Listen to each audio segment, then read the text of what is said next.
Good morning, we're at the Mendez property. We're going to be completing a repairability test. We'll be on the back slope, which is south. We have this damaged shingle we'll complete the repairability test on, and we'll see how it affects all of those surrounding shingles. I have all of those shingles boxed out and numbered. I'll give you an overview of all of those before we get started, showing you the current condition, all of which could potentially be damaged during the repairability test. So we'll take another look once we're all complete and see those results. For my tools, I'll be using a flat bar, hammer, putty knife, and roof snake. And we have this 45-degree tool that we'll use to give us a visual for what 45 degrees looks like. Slide it underneath that damaged shingle and give you some views of that.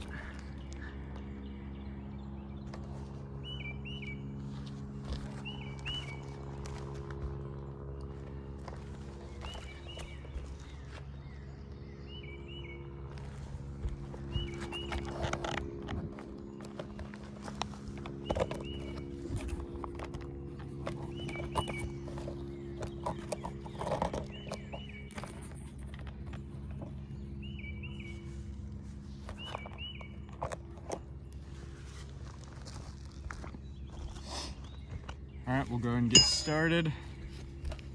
We'll start by unsealing all of those shingles. We'll use the putty knife to unseal the top shingle.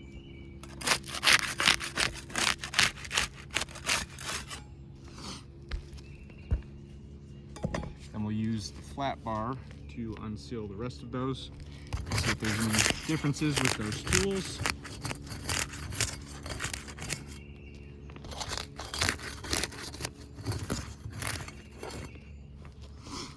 Now we'll start removing those nails.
All right, we got all of those nails, so we'll go ahead and simulate a repair just for the repairability test. We'll slide that damaged shingle out, and then we'll slide it back in,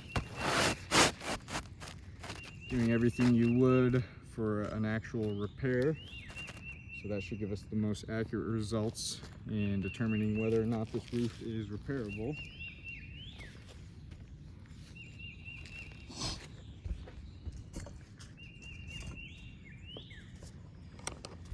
Got that shingle back in place. We'll start driving some nails back in there now. We'll be using the roof snake for that.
All right, we're all complete with that repairability test. I'll give you another overview of all of those surrounding shingles.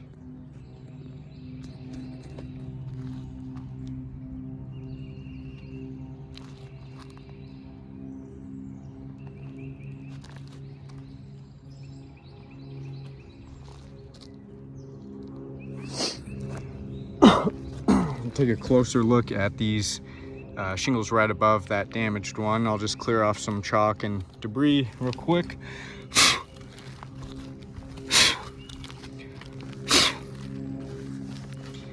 So we can see stress fractures that were caused to these tabs here due to lifting in order to complete the repairability test.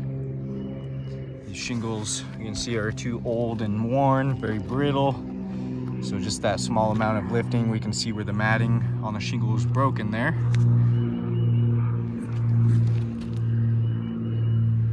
That'll be damaging the integrity of those shingles.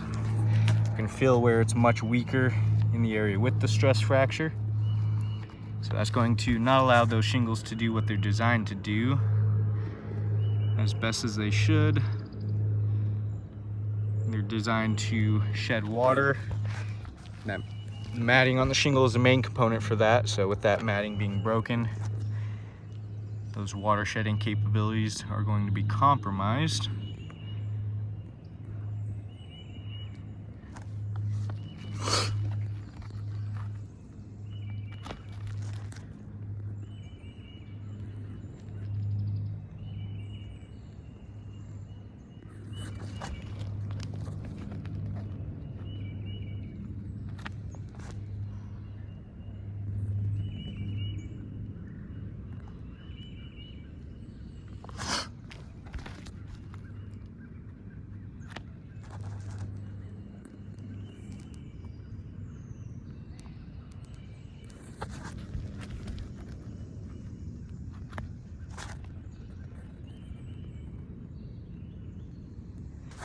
And we'll take a look underneath, see if we're seeing any mat transfer. We do have some mat transfer we can see right there. Got 2 pieces of matting we can see were torn from the bottom of this tab here. You can see where that's leaving all of that exposed fiberglass, damaging the integrity of those shingles as chunks of that matting are being torn off.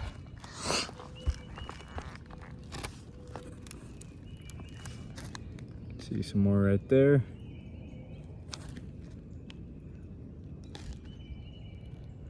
Along with damaging the integrity of those shingles, that mat transfer is also going to make it more difficult for those shingles to reseal properly once repairs have been made.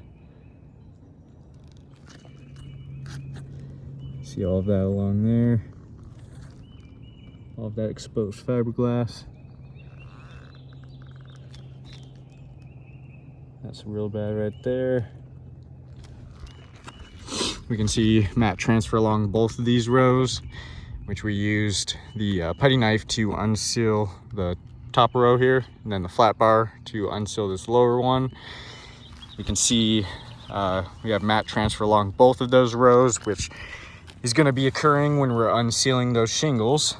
So we can see either tool that's going to be used, whether it be the putty knife or the flat bar. It's going to be impossible to get around that mat transfer.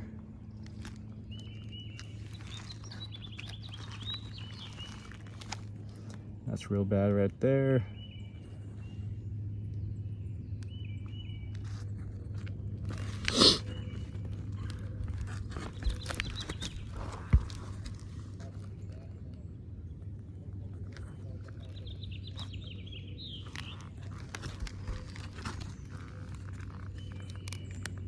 We got mat transfer along every single one of these tabs, we can see.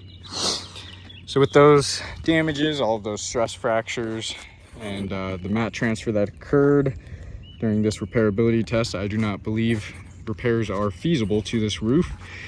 We can see an additional 3 damaged shingles at least. We got one tab on shingle 5, shingle 6, and shingle 8. All of those have stress fractures and mat transfer along them. You can also see some mat transfer on the top of that shingle, which is shingle 3 there. So we have another one, which is 4. Looks like that. These are all of them. So we have 4 additionally damaged shingles, all with damages that are going to have potential water intrusion. And so I do not believe repairs are feasible to this roof. As we can see, the wind damage is very widespread. Got it all over this roof. So any of these wind damaged shingles that are going to be repaired, all the shingles surrounding those are going to be left in a condition looking like this. And this insured will have potential water leaks, potential leak hazards all over their roof, anywhere those repairs are going to be completed, as well as an additional 4 at least damaged shingles for every one of those shingles repaired as well. So I do not believe this roof is repairable. I'll go ahead and chalk up all of those damages and get some better pictures of those. Thank you for your time.